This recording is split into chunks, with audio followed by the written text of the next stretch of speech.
We're recording. Are we? We're recording.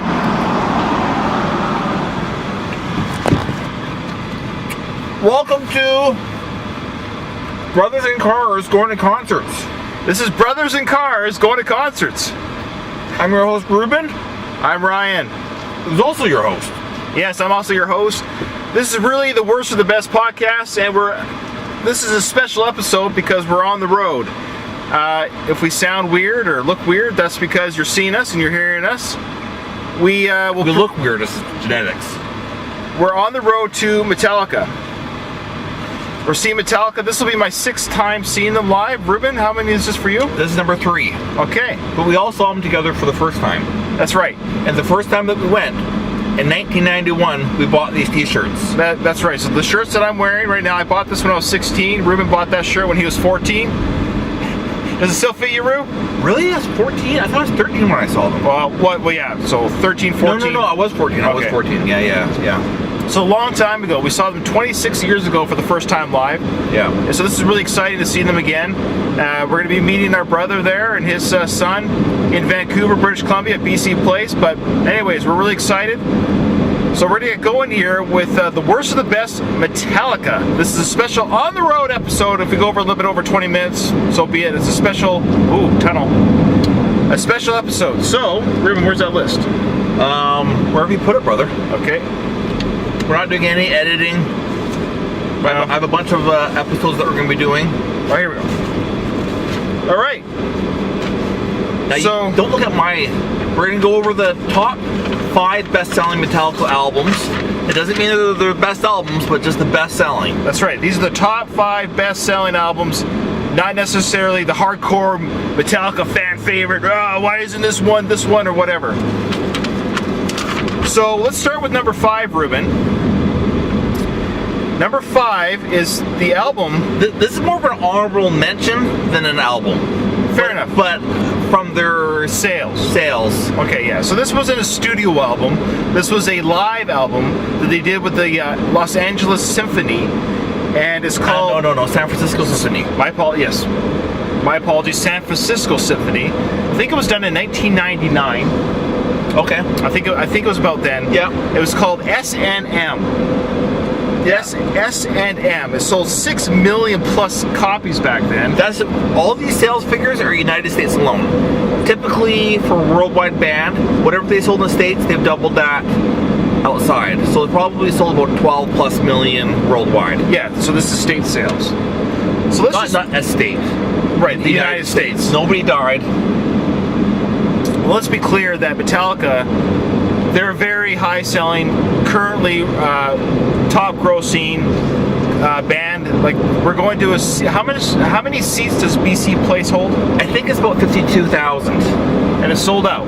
It's crazy. So they sold out BC Place today. That's not too bad for a band that's been around since 1982. Crazy. Good for them. Yeah, good for them. So the first album is the S&M Classic. And S&M stands for Symphony and Metallica. Oh, is that what S&M stands for? Are you joking? I thought it was a sadomasochistic. It's a play on the sadomasochistic. Oh. Yeah, it's a play on that, but it's actually Symphony and Metallica is the name of the album. S&M. What did the sadists do to the masochist? Nothing. All right, that's terrible. It's a good joke. Well, why don't you start talking about your song and what this album means to you? I love the album. When I was a kid, we were listening to Metallica and Beethoven. And that sounds kind of weird, but my brothers bought this Beethoven box set. And when I would listen to Metallica, I would literally hear in my head what it would sound like if it was a symphony. That's a good point. That's right, Ruben. I forgot that. We actually had Beethoven's classic hits, or whatever it was called. It was like his greatest hits. What, did it say greatest hits? No. Okay, well, it was like a box set of Beethoven. A best of. But we were like total music nerds in the sense that we actually had a Beethoven box set. I forgot about that. And rock and roll. Yeah, Beethoven was basically metal. Yeah. He was metal with his violins and everything. Yeah. So when the album came out, I was like, oh, finally. Because sometimes you'd listen to like Aerosmith with Dream On, you hear the symphony in there, the strings. But But Metallica, they did it. Yeah, they were definitely one of the most first popular bands to put this together. So Ruben, do you have a song from S&M that just doesn't know? Keep in mind, we should tell the audience that this is a collection of older songs, or a variety of songs from their previous albums at the time that they took and mixed with Symphony. It's like a greatest hits. It's kind of like a greatest hits, and a lot of deeper tracks too were used. And some of these songs really, really work, and some don't. Devil's Dance, to me, is the worst song on S&M. Yeah. Did I even get the title right? It's Devil's Dance, right? Yeah, it's called Devil's Dance, and I believe that was on Load or Reload, one of those two albums. It's a load. It's a load of crap. So Devil's Dance is Ruben's worst pick on their number 5 top-selling album, S&M. That's a good choice, Ruben. Thank you. For variety's sake, I could go with that. I could go with Devil's Dance. It's never been a song that I've enjoyed. I could skip it from now till tomorrow, forever. I would say for me, the worst song other than Devil's Dance, let's pick another one, is, this is going to be tough because we're going to get into the number 1 selling album later. But I think for this one, I'll pick Sad But True. Oh! Really? Yeah, Sad But True is actually one of the most boring songs Metallica's ever done. I think when it first came out, I was like, I kind of dug it. I was like, okay, slow grind. Sad But True shirt. I'm so. It's sad but true that Ruben's wearing a Sad But True shirt, but this song is boring to me. It's boring.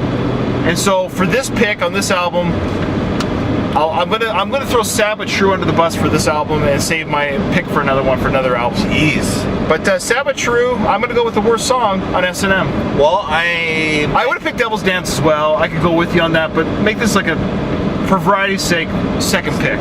Yeah. I can see why someone would find it boring, but I like it. All right, fair enough. Okay, so the number 4 best-selling Metallica album is Master of Puppets. Master of Puppets. And in the States alone, Master of Puppets sold 4.6 million copies. It's crazy. This was like an underground, Not a single music video, no video. Radio play. Nothing. This is like literally word of mouth. Word of mouth. Now, Master of Puppets is considered by many Metallica's finest metal moment. But you say to yourself, well, why is it that they're not number 1, this album? These are the Metallica guys who say, oh, Metallica died after Master, or Metallica died when Cliff Burton died. And as tragic as it was that Cliff Burton died, and of course, and its greatest album is, they've done great things since Master of Puppets, and I'm glad they've continued. I've met somebody that's met Cliff Burton. Really? Yeah. Who's that? All enough guy at a U2 concert. You're eating on a podcast, Ruben. I'm so hungry. Sorry for our podcast listeners. Ruben has a mouthful of food as he's eating. He's eating some fresh beans from my garden. Right. Master Puppets, Ruben. What's the song there that you don't? What is the song on Master Puppets that doesn't resonate with you? Oh, first, do you remember the first time you listened to Master Puppets? Yeah. I think I actually listened to it in the library on a Discman. What? I think so. Well, this is the first time I really, really listened to it. Like, gave it a sit-down listen. Okay, my first memory of Master Puppets, we can thank our brother Jason for this. Absolutely. Thanks, Jay. Jason bought the album on cassette. Maybe no. My memory's wrong then. Okay. So Jason bought it on cassette and brought it home. I think he got it through Columbia House. What a ripoff. And he said, check this out. And I think at this time I was already listening to Justice for All. But I didn't know their back catalog at all. And I remember putting Master Puppets in the cassette player. And when that first opening track comes on, remind me here, shoot. Battery. I was going to say it's Battery. Oh, thank you, Ruben. Because I know the second track is Master. But I remember listening to Battery and just being blown away because it was just heavier and crazier than Justice for All. And then when Master Puppets came on, the 8-minute song, title track, I was taken to another world. Yeah. I couldn't believe this song had the changes that it had, and it had the anger and emotion. So there is a song for me, Ruben, that is the worst of one of their best-selling and best-acclaimed albums of all time. Let's hear it. What's the worst one of Master Puppets? Well, this is where you and I are gonna again. We will spit it out, brother. Spit it out. Well, this album is interesting. It only has 8 songs. What's the worst song on the album to It's you? tough. I think For me, it's not. Yeah, you know, I think I'm going to go with you, Ruben. I think I'm going to go with you on this one. So I'll just say that you and I both agree. Now, remember, this is the worst of the best. Doesn't mean it's a bad song. Doesn't mean it's necessarily a bad song, but if we had to pick a song, I agree with Ruben's choice. It's track number 3, The Thing That Should Not Be. Yeah. It's the song that should not be. You know this. We're gonna have people that get so mad at us, but I think any song that we I pick can take it. I think any song we pick on this album, somebody would get mad because it's almost a flawless album. Yeah. 8 tracks, there's no filler. It's all killer. The Thing That Should Not Be, interestingly enough, was written by Cliff Burton, I think, and it was written about a comic character or a comic that he wanted to write. Oh yeah. Or something like that. Yeah. Some sort of creature. Yeah. Yeah. All right. So number 3, top selling album of Metallica's. I don't know how long I've been off camera, but hi.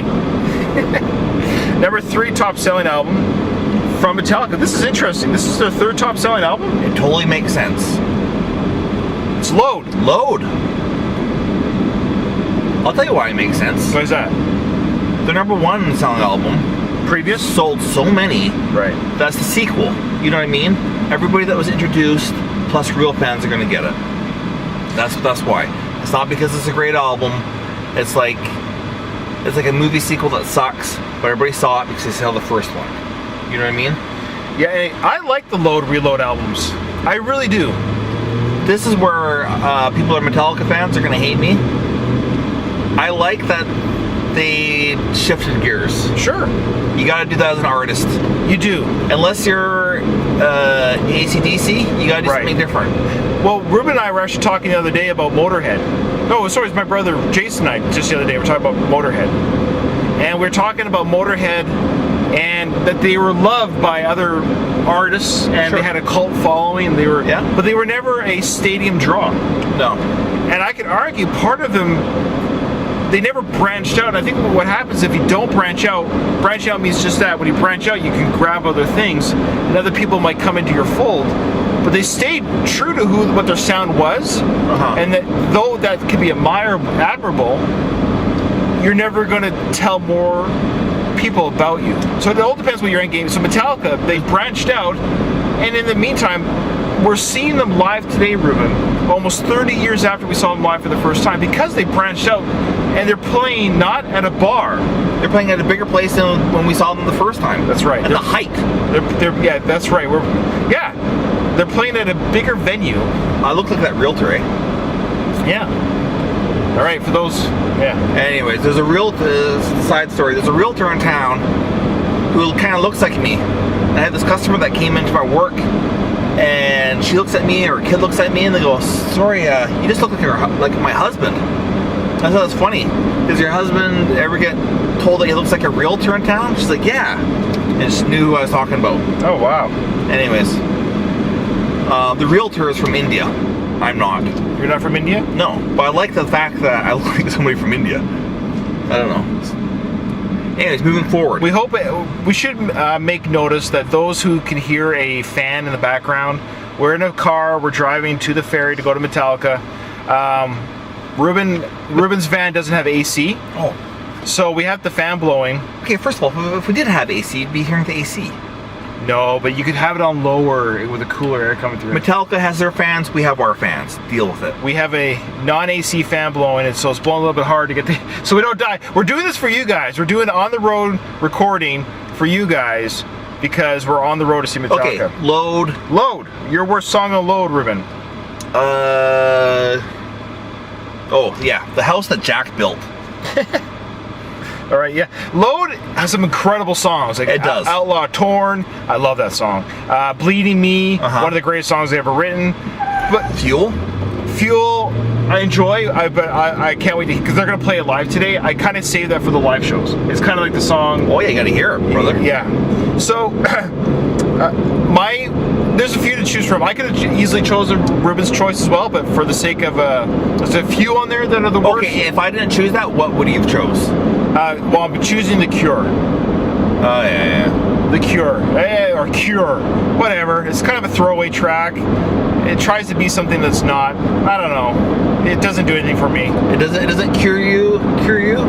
It does not cure me. It actually provides an ailment to this episode. Ironically. All right, moving forward. The number 2 best-selling Metallica album of all time. And Justice for All. That's my introduction to Metallica. That was my first album too. I used to listen to Justice for All daily. I delivered newspapers as a kid, and I put it on my Walkman, and the album's like 3 hours long, or whatever it is, and it's like it would take up my whole paper route time almost, and just track after track after track. It's just like an onslaught of metal, no bass, but yes. Sorry, Jason Newsted. Jason Newsted, rest in peace, brother. Oh wait, who died? Cliff Burton died. But Jason Newsted, may your career rest in peace. Voivod. Remember when Hetfield was worried that Voivod was going to be like something new? Yeah. So this album, kind of like Master Puppets, it's basically a flawless album amongst fans. It's hard to pick one that you never listen to again. But Ruben, you have a choice on this one. I said my choice last time. You say your choice. Well, I'm a little bit first. I mean, you go first this time. Yeah. You know what? People are gonna get mad at me on this one, Rube. I see your choice, but if I actually had to pick a song that I could do without listening to again, that's how I'm going to make my preface this one. Sure. The title track, Injustice for All. It's a 9.5 minute. If they made it half the length, it repeats itself too much. It's too long. It doesn't need to be 9.5 minutes long. I kind of get bored listening to it. I see your choice, and I'm going to give your choice a bigger really. So when you say it, stand by. The Frayed Ends of Sanity. Really? Yes. Do you know why? I hear the chorus. I love it. Go ahead. It's a great song. One of the things I like best about Metallica is really just the music. Right. That it sounds good if it's a symphony. It sounds good if it's heavy metal. It's got good bones to it. Oh yeah, absolutely. You can go on YouTube and listen to a lot of Metallica songs on the piano, harp. Yeah. So the music itself is beautiful on its own. Okay, so you're just not a big fan of the... No. You know the movie The Princess Bride? Oh, of course. Buttercup. Yeah. Remember the Cliffs of Insanity? Every single time I hear The Frayed Ends of Sanity, I never did. In my head, I hear the Cliffs of Insanity. It ruins the song. Cliffs of Insanity. Myself is climbing them. But I'm hearing his voice, that dweeby, geeky voice of the actor who does great in that movie. Yeah. I hear that in my head, and it ruins the song for me. Thus making it the worst song on the album. Still a fantastic song. Fair enough. No, that's fair. Again, this is an album that, like Master Puppets, I think for me, a lot of good songs. I mean, every song is good, so it's hard to pick the worst. But this next album is their #1 selling album. Drum roll. Does anyone want to guess what their #1 selling album is? Garage Days Revisited? Close. Black, which is referred to as the Black Album, a self-titled album produced by Bob Rock. It was famously said that Lars Ulrich wanted to sound the way that Dr. Feelgood sounded, the Motley Crue Dr. Feelgood album. He wanted the big drums, big bass, big loud everything. It is a great production sounding album. It sounds fantastic. It does sound good. But there are songs on there that I could throw away from here to yesterday. Yeah, okay. Now, we have a minute or two. Oh, we got just like a minute left, brother. Well, yeah. But there's... Yeah. Here's a little trivia for you guys. Obviously, Cliff Burton died. That's obviously terrible. Jason Newsted comes in. He was never really welcomed in. Yeah. Good bass player, good guy. He leaves. What are they going to do? Bob Rock was considered to be the bassist for a bit. Yeah, the producer Bob Rock, who produced Load, Reload, the Black Album, Saint Anger. There was a time where he was going to be the bass player for Metallica. And a side trivia note for you Metallica nuts, you probably already know this, the bass playing on the recording of Saint Anger is Bob Rock. By the way, I love Saint Anger. Yeah, I do too. So now... What's the worst song on this album? No, I want to get something. We're going to end with the worst song. Okay. Now the bassist for Metallica is who? Robert Trujillo. We have both met Robert Trujillo. That's right. Ruben and I met Robert Trujillo when he played for Suicidal Tendencies. We saw Suicidal Tendencies on their Art of Rebellion tour when they opened for Megadeth on their Symphony of Destruction tour. And we followed the tour bus. We didn't know if it was a Megadeth tour bus or if it was a Suicidal tour bus. It was a Suicidal tour bus. They got out. We got out of our car. And we got them to sign our tickets and t-shirts. Yeah. And it was really cool. And Trujillo was really cool. And yeah, we met him. Yeah. So we've met a member of Metallica, the only one we've met. Yeah, it's the only one we've met, but we met him. And the worst song. The worst song on the Black Album. And by the way, this album in the States alone has sold 16.5 million copies. Jeez. Drum roll, please. Ruben. Enter Sandman. Enter Sandman. Worst song. Now, does anybody disagree? Oh, I'm sure there's going to be... Okay, my worst Metallica fan are the ones who are going to the show tonight, Ruben, who are looking forward to Enter Sandman. Enter Sandman! Enter Sandman! Here we come, man! Now, Enter Sandman's not my worst choice, but it's a song that... I get it. I'm with you. I'm with you 100%. Out of all of the songs on the album, of all the Metallica songs, in my opinion, Enter Sandman is the worst. Yeah, it's in my... Put it this way. Enter Sandman's in my top 5 of songs I'll never have to listen to again by Metallica. All right, why don't we pause right here and then come back? No, we got to finish it. We can do it. So my worst... No. Okay, yeah. go ahead. What? So my worst pick for the Black Album, other than Sad But True, because I already used it, is the last track on the album, The Struggle Within. I like it. All right. I disagree. No, all right. No, let's do a little part 2 of after we do the show. Yeah, well, this is... Yeah, we're pausing. This is... You won't hear the pause. Yeah. But the next second you hear will be us talking after the show about the show. So The Struggle Within. Suits you fine. Struggle Within. Anyways, I don't like that song. I can go without it. You got poor taste, what can I say? Yeah, well, I'm sure... You know what? Every episode we've done, Ruben, I've gotten feedback from family or friends who hear it, and they often disagree with our choices. That's why we... dare they? So anyways... Friends? All right. All right. So remember, we're going to come back, though, so I won't say our outro, but we'll be back to let you know how the concert went, and we will tell you what our worst song from the concert was. Oh, good call. All right, welcome to the epilogue of the Worst of the Best podcast special Metallica episode. Ruben couldn't be here for the epilogue because he has to be at work. So it will just be me, but I have a special guest host with us, or guest I could say. I'm not going to give him any hosting duties because he's stressed out. But this is my nephew, Ethan. Hello. And Ethan attended Metallica with me and his uncle Ruben for the first time. It was his first Metallica concert ever. Ethan, was it a good show? Yes, very good show. Okay, so you're an avid concert goer. Does it rank up there as one of the best concerts you've ever been to? It's up there. It's up there. I mean, there's a lot of good shows out there. I've been to quite a bit, so I mean, but it's up there. It was a good show. All right, you heard it there, folks. The youth of today has spoken. Metallica is still rocking it, and I am now wearing my new Metallica shirt. And I wondered to myself, am I going to wear this shirt in 26 years? We'll see. So this is just a quick wrap up. This is us saying what is the worst part of the best concert of Metallica, and the worst part for I was going to say Uncle Ruben, your Uncle Ruben. The worst part for Ruben was it was Nothing Else Matters, not the song itself, but the worst part of the concert for him was when that song was performed. The audience member behind him, bless their heart, was singing every lyric of the song, but singing it terribly, so it kind of ruined it for Ruben. Though, obviously a great song, but that was the worst moment for him for the show. Ethan, do you have your worst moment of the show? Well, I mean, for me, it'd probably be Enter Sandman, because it's just one of those songs where it's like, we've all heard it a million times, so it's like, hear it again, I don't know, it just feels kind of...